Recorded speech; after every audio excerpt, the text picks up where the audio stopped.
Hare Krishna, welcome to the Namras podcast. This is a very special episode. I, as many of our astute viewers may notice, am not Namras. I am Venkatapattadas, filling in for Namras. And we are really, really delighted to have with us all the way from Vrindavan, India, Her Grace Narayani Devi. Narayani Devi is joining us, as I said, from Vrindavan. And I just wanted to kind of start off by letting our viewers know that we are going to try our best, but tech issues being what they are and Vrindavan being what it is, there is some chance that we might have some interruptions due to power cuts, and so we may need to just bear that in mind and tolerate that a little bit. But if that happens, Narayani Devi will try her best to get right back on as soon as she has power again and join us again. But let's dive right into it. And again, Narayani Devi, we're so grateful to have you with us. Thank you for making the time. We are in some wild times for anyone at all connected to the issue of Vaisnavi Dīkṣā Gurus, or Female Dīkṣā Gurus, as it's sometimes said, in ISKCON. We've already talked about in an emergency pod episode a few days ago. We've already talked about some of the issues and perspectives, but we especially wanted to talk to you to get a real insider's view. And as some of our viewers may know, but perhaps not everyone, so let me state this at the outset, and please correct me if I'm wrong, but you are a GBC recognized Vaisnavi Dīkṣā Guru in ISKCON, and you have given initiation to disciples. You do have disciples under the blessings of and under the auspices of the GBC. That's correct? That is correct. I'm on the list of gurus, if you look up on the website. So you are on the list of gurus recognized in ISKCON, let's say. Dīkṣā Gurus recognized in whole ISKCON. list. Yes. Whole list is there, and I'm on it. Yeah. So this is kind of an exclusive, right? Because again, we hear so much about this issue, but why not hear it from, I was going to say from the horse's mouth, but that's perhaps not the most respectful comparison to draw, but why not hear it from the person who is, or one of the people really kind of on the ground, for whom this is not theoretical, but a lived reality. So for that alone, we're so grateful to Narayani Devi. I wanted to start perhaps by again acknowledging you're joining us from Vrindavan, India. Yes, that's true. And you reside in India, correct? I have been living in India for 53 years. For 53 years. The reason I bring that up is one of the things we've been talking about is how often this issue gets framed as an issue of a culture clash between ISKCON in India and ISKCON in the West. And the narrative is often presented that overwhelmingly devotees in India, we can unpack what that means, whether that means Indian devotees ethnically or devotees living in India or both. But anyway, the narrative is that devotees in India are staunchly against the idea of Vaisnavi Dīkṣā Gurus or female Dīkṣā Gurus in ISKCON. They see it as scandalous. They see it as inappropriate. They see it as breaking with Vedic norms. And devotees in the West are overwhelmingly in favor of it. And so really what we have is a culture clash. You've got some thoughts on that, and you want to push back against that narrative, if I'm not mistaken. So please, the floor is yours. Let's start there. What do you think about that whole framing? Well, the first thing is that this is not an issue of India versus the West. And first, I'll offer our obeisances to all the Indian leaders, many of whom are my friends, and all the GBCs, many of whom are my friends also and are supporting me. So, people, yesterday, one congregational devotee said to me that, I'm surprised that this is happening. I feel that 99% of the Indian congregation doesn't know what's going on. They are not aware. And I find that too, because they're so surprised. Why aren't you initiating? And not only that, he said 99% are supporting. So this is very interesting to find out. And this is from a devotee in India. Yeah, a devotee I just met yesterday, congregation. And interestingly enough, he did say that his temple president was very supportive of me, and his congregation was very supportive. They're listening to my lectures. And this is my experience also, is that it's just a handful of people who have convinced everyone that it's the whole of India against women. Like now in India, the Indian government gives 30% of all jobs to women. And the leader of the Hindu Vishwa Parishad, he gave a speech saying that Krishna is in everyone's heart. He quoted Gita, Chaturvarnya Maya Shishtam, and he said, our goal is to uplift the women and untouchables. And so what better way than we can show the way? And another point is that the congregation does not know what these handful of people are doing. They recently, they came out with a paper, this handful of people, why women should not distribute books. Now, nobody paid attention to them, and women continued happily distributing books all over India. They don't even know they have a paper, women should not distribute books. So this is actually an actual paper that was written, women should not distribute books. There was actual paper, I saw it online, why women should not distribute books, written by the handful of opposition. And but I experienced that no one is following. They don't even know about the paper. They don't even care about the paper. They keep on doing. And myself also, they banned me from speaking in ISKCON 3 years ago. And in ISKCON Vrindavan, I continued speaking, Bhagavatam class, Gita class. So the congregation here is not aware. And not only that, there was a petition about 3 years ago to support the women gurus when they made the moratorium. And the second largest group to sign the petition supporting women gurus was from India. So this is what's happening. Well, it's not a side that we often hear. We don't often hear this side of things coming out of India. Yeah, the thing is this, that I'm not a confrontational person.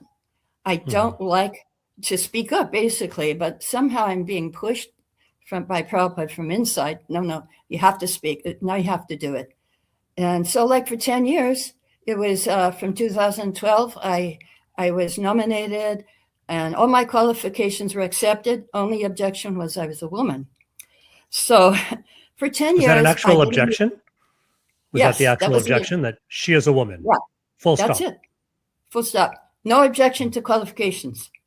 So Narayani Devi, can we actually, I'm sorry to interrupt, but can we go back a little bit? Because, one of the things that Namras Prabhu and I speak about often is sort of the trying to demystify the process itself. And I think part of, at least for some folks out there, some devotees out there, I think part of maybe what they struggle with is, well, humility is such an important virtue for Vaishnavas. We're told again and again, it's like the essential defining quality of a Vaishnava. So, why would someone, male or female, but in this case, since we're talking about women, why would they kind of push themselves to be guru? And then there's this whole narrative that emerges that, these women are being so, aggressive and just pushing themselves and they're so eager, and that's not a Vaishnava mood anyway. So could you sort of explain the process? Is it really that women are en masse demanding the right to initiate and they're so eager to initiate? And I mean, forgive me, but like, were you really super eager to initiate? Is that what not at all? Is? Yeah, please tell us the story. No, I was not at all eager, but I was pushed. There were people asking me, and interestingly enough, the first person who asked me was from another sannyasi who fell down. And before I accepted him, I asked that sannyasi, is this okay with you? And he said, no. So I told this one, no, I can't accept you. But then this other is a prospective disciple. A prospective disciple asked you? Yes. I said, no, I can't accept you. You can be shiksha. But then it went on, more people were asking me. And so I got nominated. I was not rejected. The GBCs didn't say yes, they didn't say no. So I never had a word with the GBC. I never complained. I waited for 10 years. And every year they would have a meeting and they would just say, wait. And they would never contact me. I would just hear in the grapevine, oh, okay, they didn't vote. Okay, you have to wait. They didn't reject me. It was like, wait. For 10 years, I waited. But by this point, there's X number of devotees who are aspiring for initiation from you. No. Oh, yeah.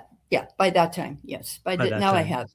But everyone was in a waiting pattern for, you said, 10 years? Yeah, everyone was in a waiting pattern. And so was I. And my nature is not confrontational. I never said a word to the GBC. 10 years, I just shut my mouth. And the problem came in 2022 when I got such a strong push from Prabhupada. I just said, and then I decided, okay, it's Akshaya Tritiya. That's a good day to start things. But I was still very thinking, no, it's too much. I can't do it. But then too much push. I said, okay. So I started talking to the Sabha, and then it went on from there. Mm-hmm. And I got permission after Balaram's Appearance Day 2022. And I'm not eager. I don't tell anyone I'm a guru. Even now, mm-hmm. it's a headache, I mean, I have to take the karma, and most of them have problems, and it's like, why should I do this? But the problem is, it's necessary for ISKCON that this should happen, and I'm the default candidate because I already taught Bhaktivedanta course, Bhakti Vaibhav course, which mm-hmm. Prabhupada asked. He said in a letter that no, whoever has the boys and girls, whoever has this has taken the Bhaktivedanta course should initiate. Yeah, and I taught the course. So that I had the qualification that time, that was in 2011 when I finished teaching. So by 2012, I had that qualification. I didn't say a word. And now, yesterday, I got such a strong push. No, because I was seeing the videos and stuff. You have to say it. You have to tell the truth. You have to let people know what's really going on. Mm-hmm. And again, I offer respectful obeisance to all the Indian leaders, even who doesn't favor me. But most of them are my friends because I worked under them. I was here in India. I came in 1972 with my husband with a one-way ticket because Prabhupada told us to go. He didn't tell us to go back. So I was Pujari, head Pujari Calcutta in the 70s when Prabhupada was here. And all of the Pujaris in India were ladies, with one exception, Janani Vas in Mayapur. Wow. Isn't that interesting? That's a very interesting point. And actually it runs counter to at least some of what is now, again, being offered as an argument against female Dīkṣā Gurus, which is Prabhupada, depending on how you hear it, but, Prabhupada apparently made statements that in India, women shouldn't be pujaris. We've heard this famously about Vrindavan, about Mayapur, and that somehow the story is Prabhupada didn't want his female disciples to be pujaris in India, but you're saying that wasn't the case at all historically. No, all the pujaris were women, and even one, this Maitahili, she was trying to protect the deities when the government was trying to tear down the deities' temple, and she was dragged away by the hair, kicking and screaming. Now, we were protecting the deities. Also, one time a riot came and I had to face them. They put me in front. Where was face this? These people? Where Calcutta. Was this? In Calcutta. Wow. Not an easy place to serve at all. Yeah, I was the chowkidar in Calcutta. I was 20 hours seva and 4 hours sleep. I was the chowkidar for the deities. We didn't have a chowkidar. And I remember dragging one lady down the stairs because she was throwing soap at the deities. And not only that, the congregation, the people of India respected us and accepted us. And I met one Gaudiya Mat lady who told me, because I spoke little Bengali, that she was a pujari. She was also a pujari in Gaudiya Mat. Really? So it's not just ISKCON. This is India, 1970s. Nobody complained. even the opening of Hyderabad Temple, Palika, she was the head pujari for the opening. Yes. So, why they didn't allow? What I heard was there were some women for the opening of Vrindavan who were dressing the small deities, and they were supposed to dress the big deities, but there was some opposition within ISKCON that they shouldn't do it. That is what I was in Calcutta. I was doing my puja, Right. But and also, so we trained up the men in pujari service, and then after pujari, I went to Bombay. I was doing traveling book distribution, Maharashtra, Gujarat, and Rajasthan, and also Juhu, Bombay, all the different train stations. And the people respected us and accepted us as preachers, as, guru matas. We were like gurus for them. We were the first party in India was the women's party, and we trained up the men. And very interesting. Narayani Devi, this is something that I Namras knows I'm like a broken record about this, because as someone who is from an Indian background myself, although born and raised in America, I just can't understand the argument that cultured Indians would be scandalized by women Dīkṣā Gurus, when in my own experience, it's not just, accepted, but it's almost quite common and well regarded to see women as sadhvis, to see guru matas, outside of ISKCON, outside of the Gaudiya world as well. But even within our own Gaudiya lineage, which we can talk about a little bit later, of course, there is a history there too. But and now what you're saying also, it seems to reinforce this idea that among sort of the general Indian population, there doesn't really seem to be an issue. When we were distributing books, they accepted us. Even like we were young ladies. And one time, of course, ISKCON gave us a very broken van, which wouldn't start unless 10 people would push it. So we would just wave our hands, and 10 people would come and help us push our van. They accepted us because we were mostly Western ladies. So they were happy to help us. We were there distributing books, and people loved us so much. See, in India, everybody loves their mother like anything. They even love their spiritual mothers. But they have been influenced a little bit, I feel, by a few Western influence within ISKCON, which has taken the side against women gurus. Amazing. I'm sorry, go ahead, please. Yeah, well, it's not an Indian problem. They love their mothers, and they love their spiritual mothers. And we built the temples in ISKCON that everyone is enjoying now. We trained up everybody. We trained up the men. And and they do respect us as their mothers. But one of my leaders, women leaders, Vaisnavi leaders, reported to me recently that at the beginning, maybe 20 years ago, everyone was respecting her, but then somehow they changed, and now it's not the same. So there is some influence there, and it is within ISKCON. Sad to say. It's so interesting to look at,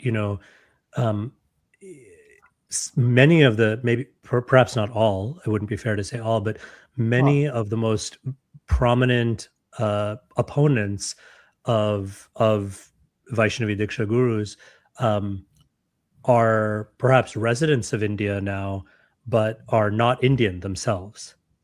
Oh, yeah, that is the truth. Yeah. And they have, what I see is they have influenced some of the Indians to follow them instead of their GBC, which is in support of women gurus.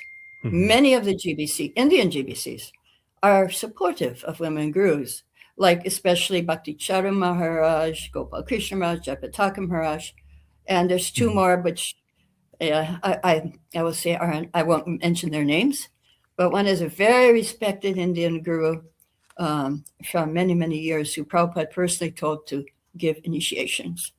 And so his disciples asked him what do you think of women gurus? And he said, Narayani. So anyway, there you go. So, and people are shocked when they understand that the Indian GBCs are supporting women gurus. They don't know. They are made to believe, they are convinced that the whole of India is against us. But it's not true.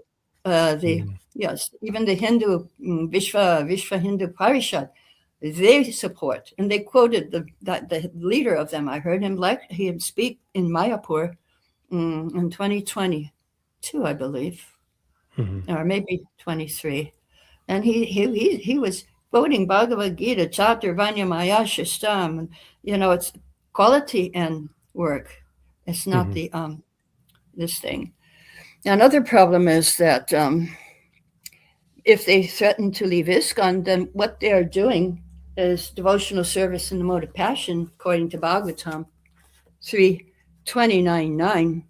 The worship of deities in the temple by a separatist with a motive for material enjoyment, fame, and opulence is devotion, a mode of passion. So separatist, if you want to be.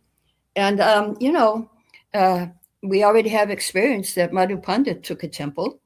And so if they want to follow Madhu Pandit's footsteps and take temples, then another court case for ISKCON.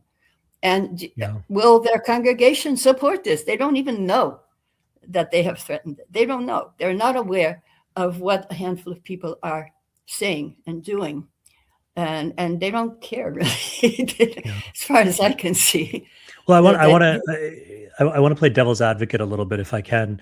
All right. Or how would you respond to devotees who would say, well, Narayani Devi, that's all well and good, but for the greater good of keeping a united ISKCON, so that there shouldn't be split, so that there shouldn't be, why not just sort of lay low and, for the good of the unity of ISKCON, shouldn't the unity of ISKCON trump all other concerns? Why make such a big deal about this? Why not just, let things go so that everyone can just kind of go by smoothly? How would you respond to something like that? Well, I would say that the threat that they are posing is not going to happen because they're not going to leave ISKCON. I already initiated 2 disciples and nobody left. And not only that, His Holiness Gopal Krishna Maharaj, after he left his body, he gave 10 instructions to his disciples, half of which, 5 are which, don't leave ISKCON. Follow the GBC. Maybe not, but anyway, follow the GBC. Cooperate with the GBC. GBC has made a resolution. And I was there there's a ceremony here in Vrindavan of His Holiness Gopal Krishna Maharaj's disappearance. I also spoke and gave my appreciation how he was supporting us. And one of the leaders also said, he read out the 10 instructions and said, we are going to follow these instructions. So why would they go against the GBC?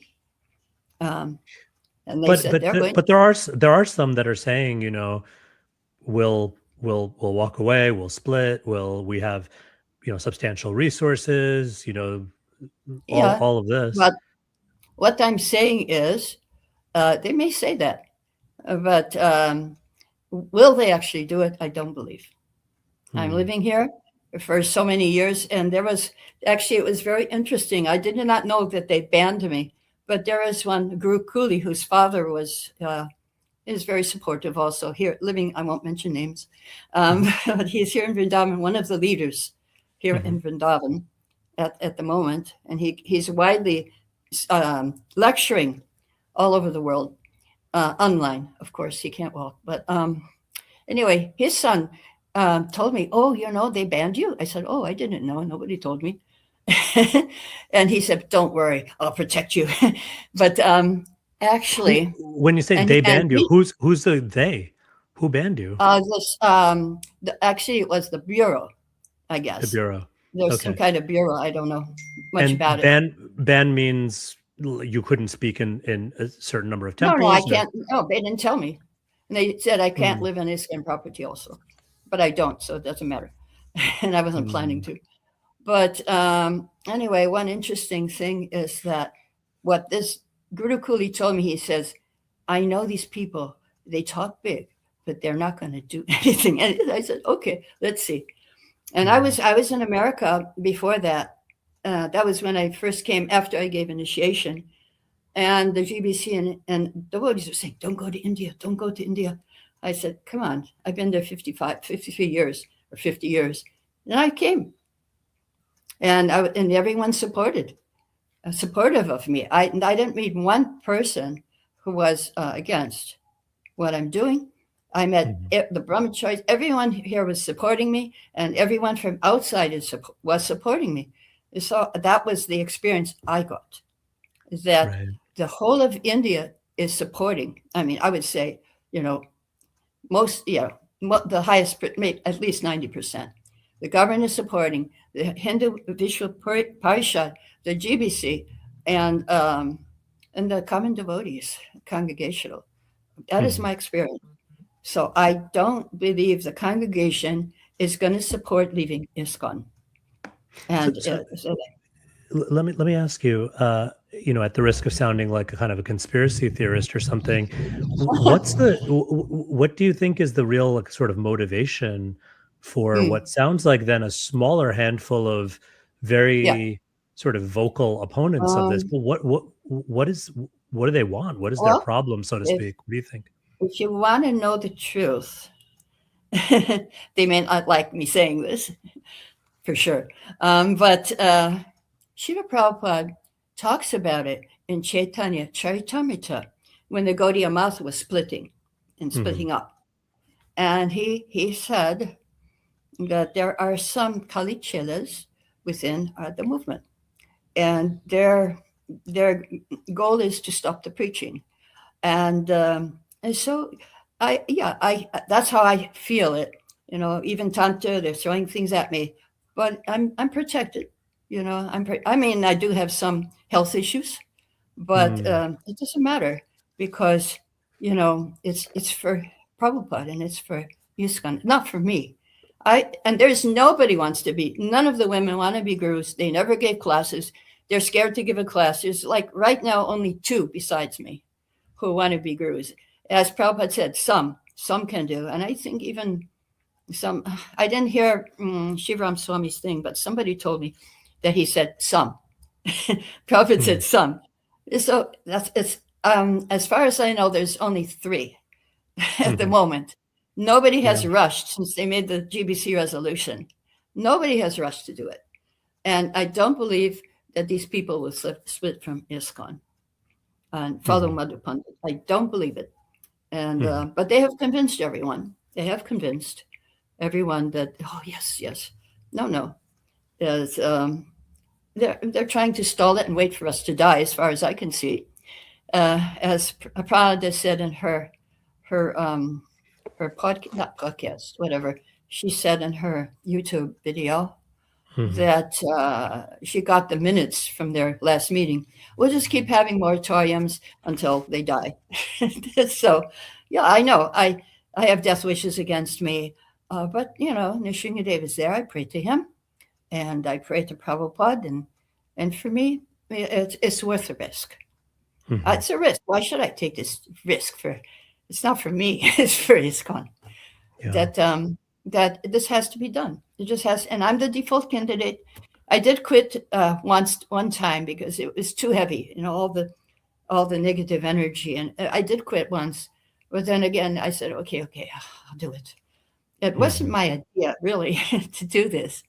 I never had a plan in my life. And it's not, it might be in my horoscope, but it's not my plan. It's not my plan at all. I'm just doing the needful.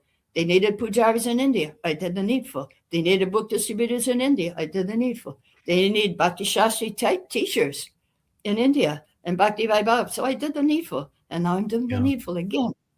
Well, there's a certain kind of irony also in that, like, one would hope that all devotees, serving as Dīkṣā Gurus, and I mean serving literally in the sense of it is a service, shouldn't all Dīkṣā Gurus have that kind of that mood that, like, I'm doing the needful. This is not about me. This is not about, right? Like, I mean, that's what we're always kind of taught to aspire towards. And yet, in the case of women, it seems like this desire to do the needful is being met with such such opposition. What I feel is that the majority of our ISKCON gurus have that attitude, and I can see from their association, from their disciples, from their actions that they are doing the needful, and so that's my vision too. We have to do the needful. It's Prabhupada's desire.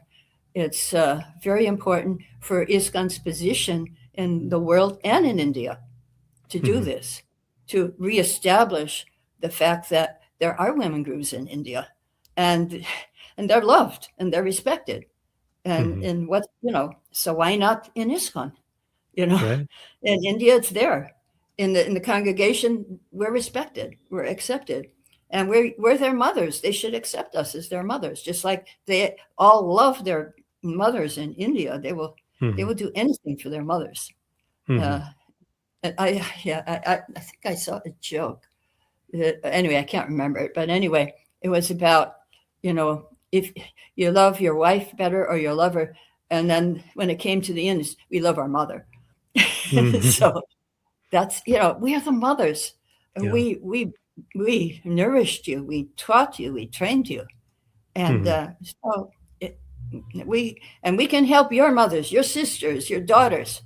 Like my disciple, my first disciple, she said, I feel more comfortable talking with you than sannyasi, and I do get many things from other women. I mean, I do have many shiksha. I have as many shiksha as I have aspiring disciples.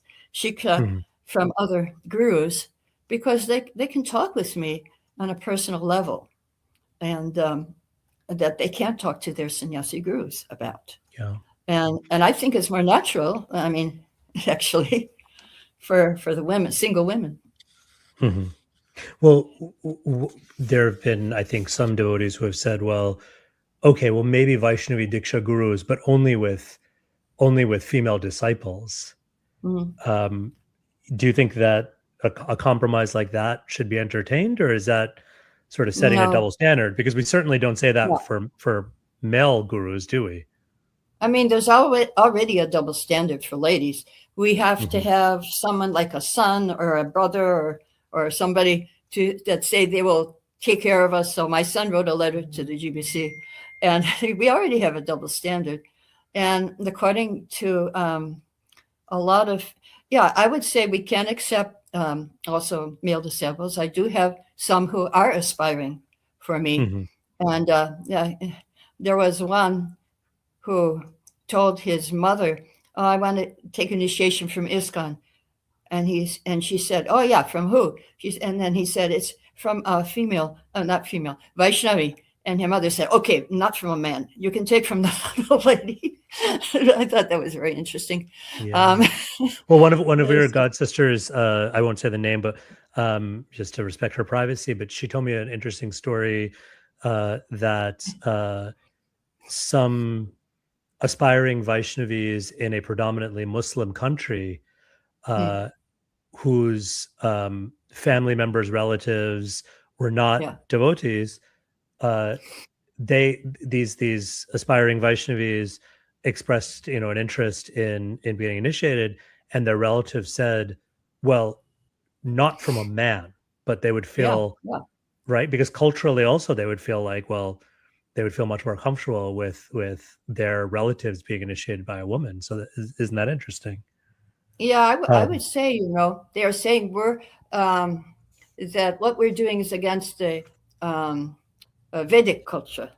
And what I told one of them was, I saw a huge line of ladies waiting outside his room. And I said to him, he told me that. And I said, don't you think all these ladies waiting outside your room as a sannyasi, don't you think that's against Vedic culture? Yeah. I said that to him. Well, anyway. There's something a little funny about that, isn't there? That in ISKCON, we we've seen historic, and this is not at all to say that, this is always the case or to cast, No. aspersions on anyone, but we also have seen, a less than savory history with male gurus, Yeah. particularly renunciates. So one would think that maybe this could be a helpful corrective. I think it would be very helpful. And I think somebody, maybe on one of the late videos, said that the women will fall down. And so what my reply is that, I'm almost 80 years old. I'm all wrinkled all over. Now, what young man is going to be attracted to this? The women, yeah, they can go for the sannyasis. Even they're old, they still look, they're, very attractive. But who's going to do that with me, And I have a son, I have 4 grandchildren. So, there's nothing in it for me to go that way. I have my life already. I've experienced everything. And I'm just a grandmother. I'm a mother. I know the first time I went to the West and I gave a lecture, then one devotee said, it was in Europe, and one devotee said to me, you're just like my mother. You're not, a feminist. I'm not a feminist. And even sometimes people tell me, actually, just before I went to the West, first time, somebody told me, no, you have to do this, for the women. And I said, no, I'm Prabhupada's daughter. I'm his disciple. I'm just going to speak what Prabhupada said. And that's why they accept me as mother. And so I'm not against having male. And I do have some, a couple, husband, wife also. And I do believe Radharani has already initiated a lot of men and for the Gaudiya Math. I'm not advertising. I don't even, after I did the initiation, then Anutama asked me, I want to report this on ISKCON West. I said, no. I don't want any fame. I don't want any publicity. He said, no, we have to. Otherwise, they will get the wrong idea. There will be rumors. And I said, okay. And then there was a picture of me handing beads. And, on ISKCON News, yeah. On ISKCON News. And then so many people were saying, we're very supportive after that. They were very happy. And it would be very good for India, for their mothers, for their sisters, for their daughters. We can help them. And there's nobody, there's only 3. There's only 2 actually. I already have it. There's 2 who are women who are going through the process of becoming Dīkṣā Guru. 2 there's only 2. And nobody wants, even the women our age don't want to give class because they never gave class. Somehow I got pushed, and it happened. I think you're also being a little modest in that you're quite well known and have been for many years. I mean, we haven't. I don't think we've met in person yet, but for many years, I've read study materials that were based on your classes or that you had prepared through the VIAG. As I don't know how many devotees tuning in are aware, but you've been quite a well-respected and appreciated educator in ISKCON for decades, as far as I'm aware, particularly around study of the Srimad Bhagavatam, study of Bhagavad Gita, Srimad Bhagavatam, Chaitanya Charitamrita. That's a fact. But the truth is that the first 24 years I was a devotee, I never gave a class. Really? In 1994, I did a japa reform. And because I was in Vrindavan, I didn't know, what is my service going to be now? So I just started, and there was a huge fight going on between the Narayan Maharaj disciples and other people. And I just took myself away from that. And I said, I'm just going to chant and read. And so I did japa reform, and I got so much inspiration after that. You have to teach. I was horrified. I never gave a lecture. How can I teach? So then I wanted confirmation about that. Should I teach? So then I went to Prabhupada's house. I was looking for a sign. And when I walked into the samadhi, Prabhupada was saying, "Do you think that the deities are made of stone?" I said, "No, Prabhupada, you're here, but I need something to confirm that I should start teaching." I didn't think about guru at all, although it was a little bit in there too. But I wasn't thinking, I should teach. Okay, that was it. And then I went into Prabhupada's house. There was a letter. They change every day. And the letter said, "Now you are my senior disciple. I am requesting you that you have learned the art of Krishna consciousness. So I want you to teach it purely for the benefit of others." Wow. That was the letter that day. And then what happened was women couldn't speak Bhagavatam class in ISKCON. VIHE was only for men, Bhakti Shastri. I could attend only Gita class in the VIHE. I couldn't take the exam. I couldn't take the other courses. And I said, okay, I have to teach. I have to do something. I started in my house, a life member's house. I was living outside of, near Fogel Ashram. I started teaching there. After 3 months, the chokidar said, "You can't. This is a private house. You can't have visitors." So then I went up to the roof of the Krishna Balaram temple, and I was teaching there until after 1 year, I got a place where I stay now behind MBT. And I taught there for 2 years.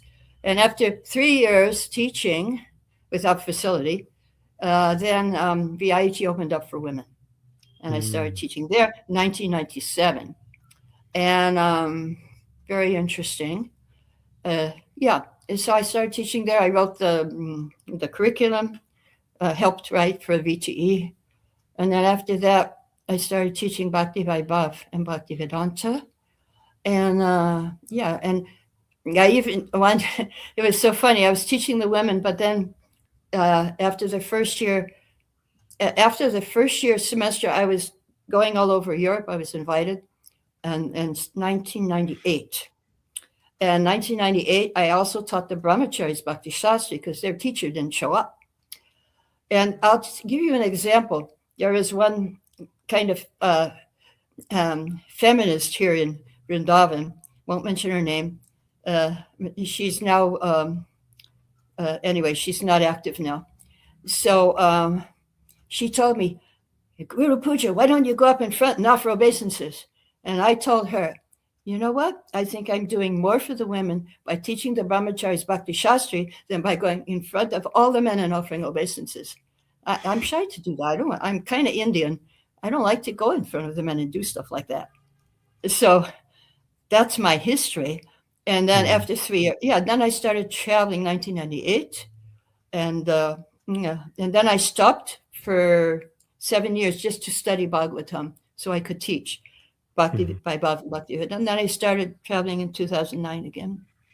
So since you mentioned teaching Bhagavatam, I wanted to ask you, the argument that's probably most often given as far as from Prabhupada's books, I think largely because there's, frankly speaking, not many references in Prabhupada's books that, on the topic, but the reference that's always given is this purport, you're probably well aware by now, where Prabhupada seems to be saying that Suniti would have been Dhruva's Dīkṣā Guru were she not a woman, right? So being the way that it's phrased is being a woman, she could not be a Dīkṣā Guru. That's often what the opponents of Vaisnavi Dīkṣā Gurus like to say. As a teacher of the Bhagavatam, as a reader of the Bhagavatam, how do you understand that reference? Yeah, well, I have heard a few different readings of that. There was a different reading from the original that it wasn't exactly like because she's a woman, but it was inferred, and so then it was inferred that. And just a few days ago, I should have got the reference. I saw an example, because people are posting everything, of a Vaisnavi Dīkṣā Guru initiating her own son in our line, somewhere in our huge line. Of course, of which 1/3 are females, are women, Vaishnavis. 1/3 are Vaishnavis in our Gaudiya line. and one of them did initiate her son. So it's not exactly what they say. It's because she's a woman. Right. And yeah, so, and even, oh yeah, I know it was mentioned that Bhaktivinoda Thakur didn't, another thing, actually, Bhaktivinoda Thakur didn't initiate Bhaktisiddhanta. I don't know if it was because it was his son, but I think it may be going in ISKCON now that they are initiating their family members. But right, that's also what I've we were talking about this earlier, and I have seen the transcript from Srila Prabhupada's original dictation, and in that version of it, although he mentioned Suniti being a woman, that's not the primary. The primary thing it's is not that the cause. It's not the reason. It's not the reason. It's the primary reason seems to be the way Prabhupada tells it in that initial dictation, is that it's the family relationship that would make it right. So I just want to be a little conscious of the time, and you've been really gracious. Okay, sure. In our remaining time, I wonder if you would be okay with it. I'd love to just hear your thoughts on some of the common objections that are raised. I'm sure you've this is not going to be anything new to you, and we don't have time, of course, to go through all of them. But just to get your thoughts on some of the most common ones. Some of them we've already talked about. We will try. But the idea that because women should always be protected, and dependent, a Dīkṣā Guru cannot be, said to be dependent. A Dīkṣā Guru must be independent. So, how would you respond to that? Yes, I do have a. Okay, let me see if I can find it here. And again, I know I'm putting you on the spot here, so. Oh no, I have a reference where I can't exactly find it, but I can verbally say what he said. Protected. There is Prabhupada's reply to that would be, he would quote this verse from Bhagavad Gita 9:32. That and he did quote it in that regard, regarding protection. That here I can also, here's a quote that I do have about less intelligent or all that, and it's kind of the same thing almost he said, and in regards to protection. And so I'll just give you his conclusion, which is the same as what he says here. This is a Bhagavad Gita class 929 to 32, New York, 1966, wow. Right in the beginning. Right in the beginning, early days. Yeah. I mean, this is from the beginning. And so it's very interesting, Prabhupada's take on that. And I would like to share that with you. Because Striya, woman class, are taken less intelligent. They should be given, it is here. They should be given protection. But they cannot be elevated. But here in Bhagavad Gita, Krishna surpasses all these formalities. Lord Krishna, he is giving facility to everyone. Never mind what he is. In the social structure, you may consider that woman is less intelligent or Shudra or less purified. But in spiritual consciousness, there is no such bar. Here, Krishna accepts everyone. Either you become woman or you're Shudra or Vaishya, whatever you may be, that doesn't matter. If you simply take to Krishna consciousness, the Lord is there. He will give you all protection, and gradually he will help you. So this is right from his class. He would often quote this verse about women. Great reference. Yeah. My gosh, wow. I mean, it's not me. This is Prabhupada saying. Yeah. And there was one Indian lady I remember on a morning walk, and she was saying, can I, in Hindi, I kind of know a little Hindi. Can I approach Krishna? Can I have Krishna? Can I approach him directly? And Prabhupada's answer in Hindi was saying, a husband is only for children. You better you have Krishna. That was his answer in Hindi. And another time, Prabhupada used to tease Jamuna a lot. Women this, women that. He quoted Chanaka Pandit, don't trust a woman or a politician. And Jamuna said, yes, it's very true. You have to be we have to be so careful in spiritual life. And then afterwards, Vishaka was there. She asked Jamuna, "You really believe that? But you said you believe that?" She said, "Yes, because half of the population is women, and the other half are politicians." So she said, "Yes." So she said, "Yeah, I believe it." Yeah. So yeah, it's there. But see, the most important thing, you must supplement the books with Prabhupada's application of the verses, of the philosophy. Women are less intelligent. I agree, because they listen to the men and they believe whatever they say, and the men take advantage and they stay in abusive relationships. That is true. And I see it all the time. Very intelligent women. But if a man tells them, "Oh, you're beautiful," one line in India is, "Oh, according to your astrology, we were husband and wife in our last lives." So, So exploited. Anyway, Yeah. Young women So- and old men. So that brings me to another of the common criticism is that if women are allowed to become Dīkṣā Gurus, they will be they can be tricked and exploited by their male disciples. How would they be exploited? I mean, I don't understand what that means. Yeah. I mean, I guess the implication, I don't either, to be frank with you, but I guess the implication being that, men will kind of game the system to find a Dīkṣā Guru, a female Dīkṣā Guru, and on that plea, maybe, get close to her, spend time with her, in some illicit fashion, I guess. Uh-huh.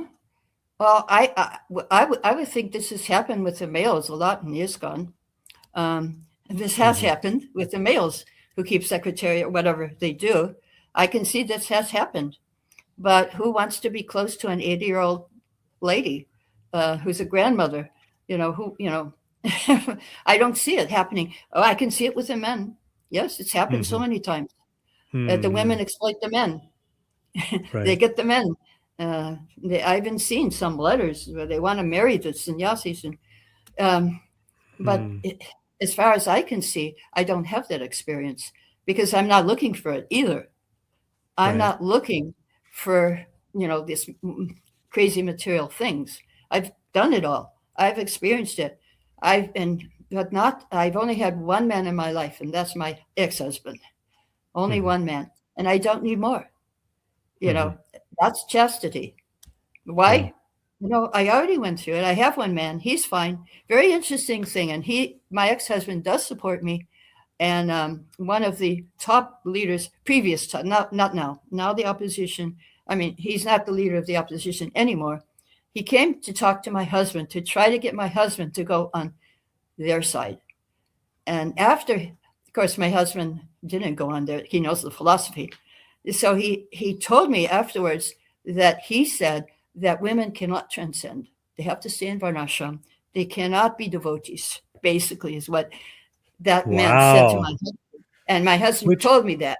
This is Varnashram. This is idea of Varnashram, where we do have a few people who want to be ISKCON caste brahmanas.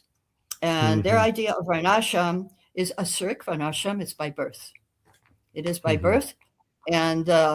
And that's their whole basis of Varnashram. And that's why they keep talking about Varnashram. They believe that the women should be in the kitchen and the bed. And that's it. That's Varnashram for women. We can't be really devotees. I live here. I know the philosophy, their philosophy.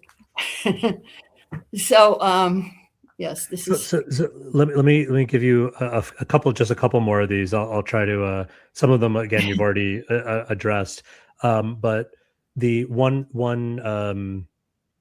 I guess you could say one argument is that women's bodies by nature have impurity, and therefore would be, at least from time to time, ritually impure, and therefore women are disqualified from being Dīkṣā Gurus. Well, that's why the GBC made a rule you have to be over 50, because after some time that no longer applies. So it doesn't apply to me. I'm 80, almost 80. After like 55, And maybe that's why I think, see, there are rules for women Dīkṣā Gurus, and one is you have to be at least 55, I think. And so that takes care of that objection. Mm-hmm. And I think the GBC already thought of it. Yeah. But Another. I did say, the thing I just read to you is that, it's not a matter of purity and impurity also. Mm-hmm. And that quote I read to you,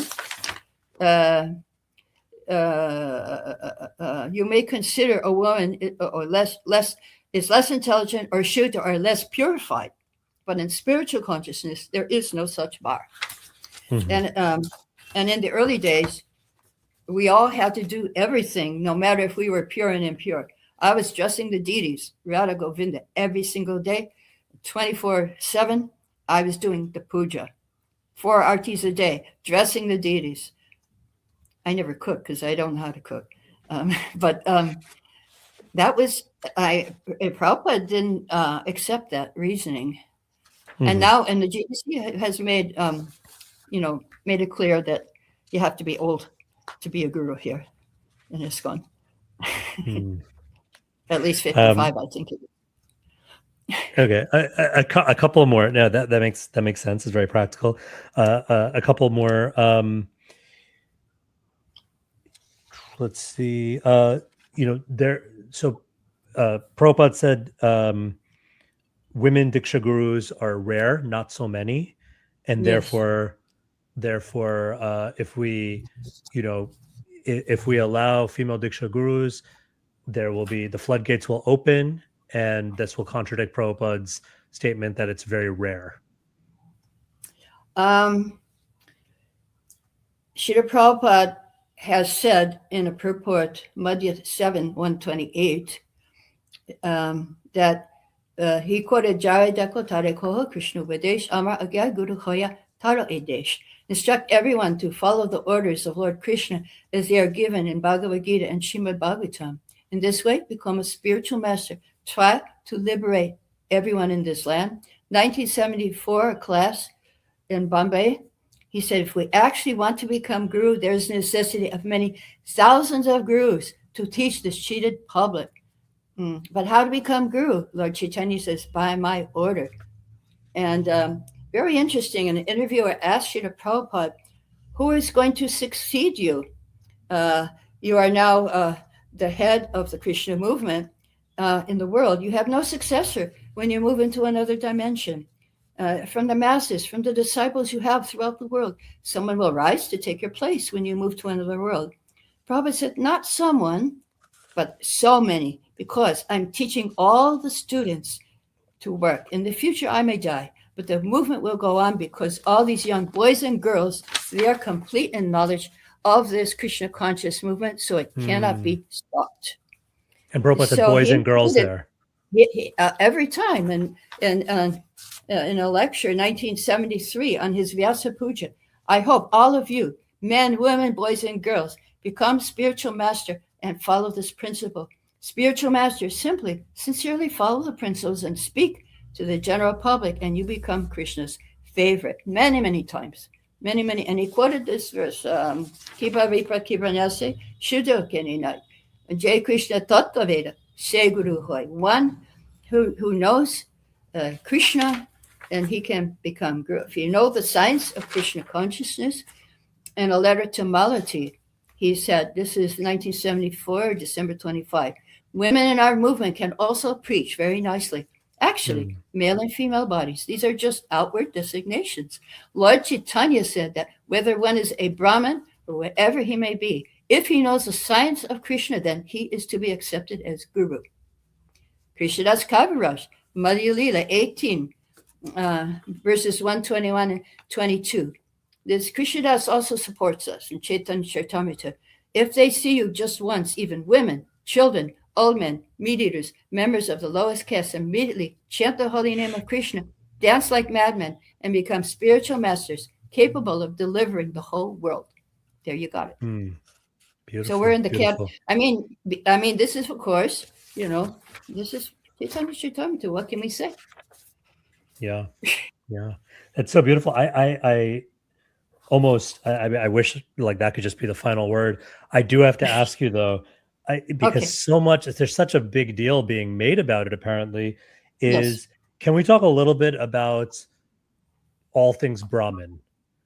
Because about all things related to being Brahmin, giving Brahmin initiation, because part of the argument, at least some of what I've heard recently, really kind of fixates on this idea of Prabhupada didn't give women threads. Women were not typically given the Brahma Gayatri. There's even some that are going as far as to say perhaps that women aren't even eligible to chant the Brahma Gayatri, although that seems rather bizarre to me since Prabhupada did give it to them. But it's almost like Prabhupada gave it to them, but he didn't really want them to chant it, which is, I don't even know if we should dignify that. But anyway, but there's this whole question around, the thread. What do you do with the thread? How do you, right? So just let's take all of those sort of arguments as a big bundle. How do you respond to this sort of concern about, the sky will fall because how will you properly give Brahmin initiation, Diksha, second initiation, if you yourself as a woman, at least traditionally, we were not given the thread traditionally, we're not, chanting the Brahma Gayatri. How can this be?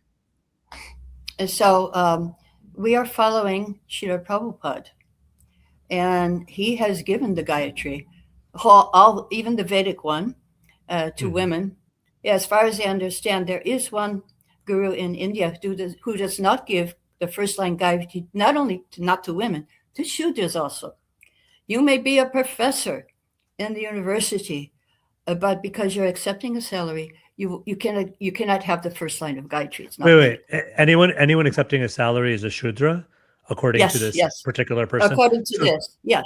So you're saying right now there is a guru in ISKCON this is happening, who is contrary to what Prabhupada did, not giving Brahma Gayatri when he gives second initiation to his female disciples and to his so-called Shudra disciples.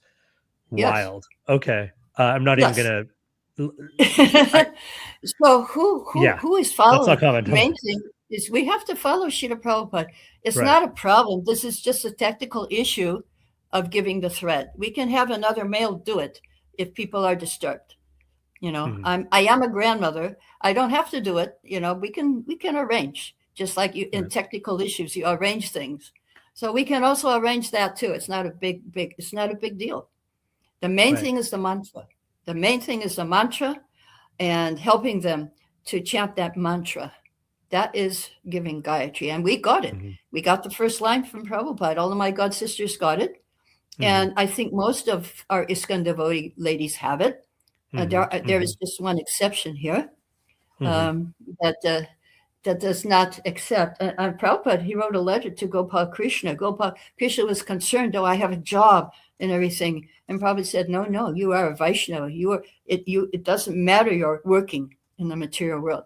You are a Vaishnava and you can have it. So, the history with Prabhupada, we have to study. Yeah. On this kind of a similar note, some arguments that Prabhupada never gave sannyas to women. Thank God. And actually spoke quite specifically and pretty unequivocally that women should not receive sannyas. A woman Dīkṣā Guru cannot give sannyas to her disciples. Thank God. Ergo, women should not become Dīkṣā Gurus because then their poor Diksha disciples would never get to fulfill their sannyas aspirations, I guess. So how do you respond to that argument? Well, we have many sannyasis in ISKCON, and they are capable of giving sannyas to people, and we can send them to those these sannyasi gurus. If they want to take sannyas, that's fine. But I would also like to say that sannyas is not a matter of changing your dress. Actually, I had a dream one time that I was long ago. I was following one sannyasi up a flight of stairs, and I got to the top, and I actually had it done, a heavy one. And I said to the sannyasi, "Hey, see what I got." But then when I woke up, I said, "Thank God, I don't have to carry it. I couldn't carry it anyway at this age." But the thing is, it's not a matter of dress; it's a matter of body, mind, and words for Krishna. Mm-hmm. And Prabhupada, one of my god sisters, Aditya, she asked Prabhupada, "Can I get sannyas?" Prabhupada said, "No, you're already sannyas, because you're doing body, mind, and words for Krishna." So I would say it's more important to have the sannyas mentality than to have the dress.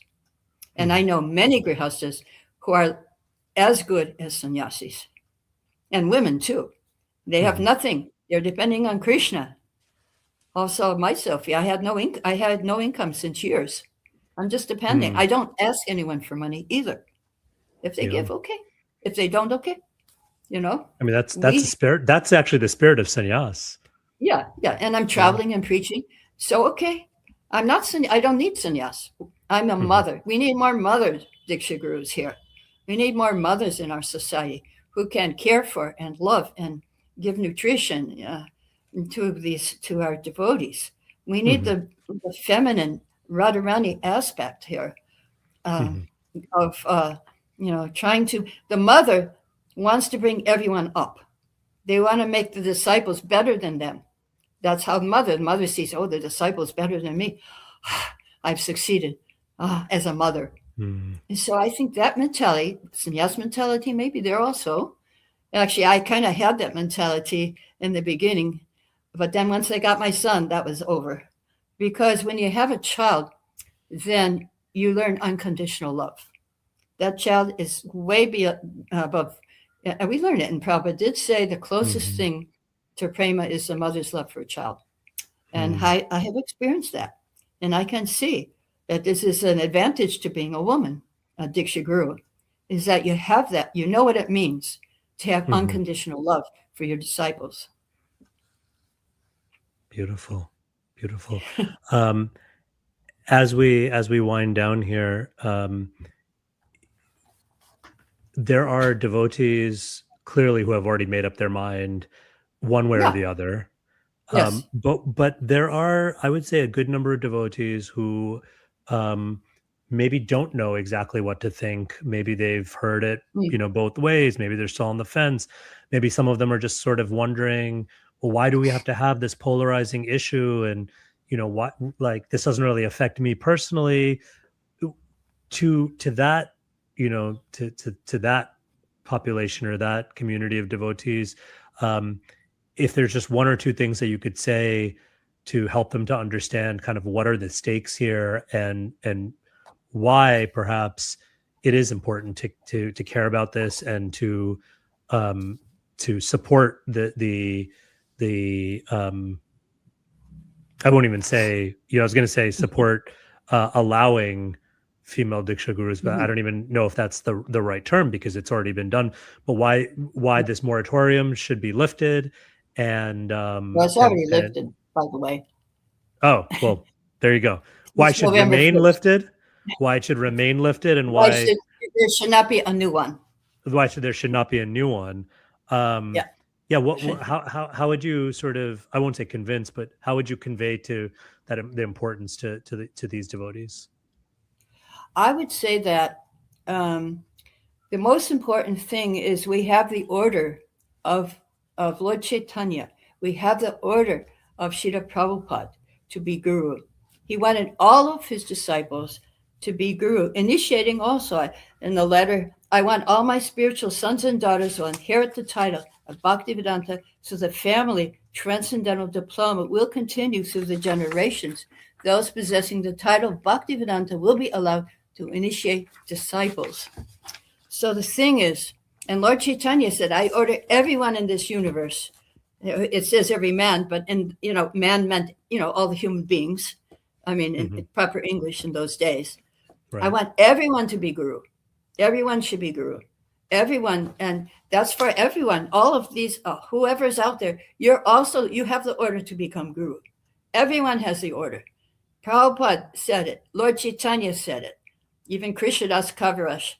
So take up that order and do it and be guru, and and support those who are doing it, actually, or who want to do it. Not everybody wants to do it, but you should take that responsibility, and you should encourage those who are willing to take that responsibility. That's my message. Thank you. Thank you so much. Actually, I could read one thing, actually, Please. if you want. If I can find it. Oh, here it is. This is 1966 again. Bunch of hippies. Very early class in New York City. Lord Chaitanya says the same thing.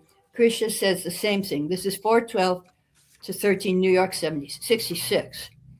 Never he's stressing on birth. Birth is no consideration. Nobody is responsible for his birth. He has to advance his cultural life in Krishna consciousness. That is his responsibility. If I want to enter the kingdom of God or Krishna, if we want to be Krishna conscious, there is no impediment.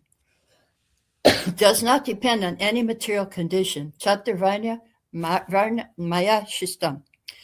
There is a chance given. You can become a Brahmana. You can become a great devotee of Lord Krishna, and you can become the spiritual master of the world.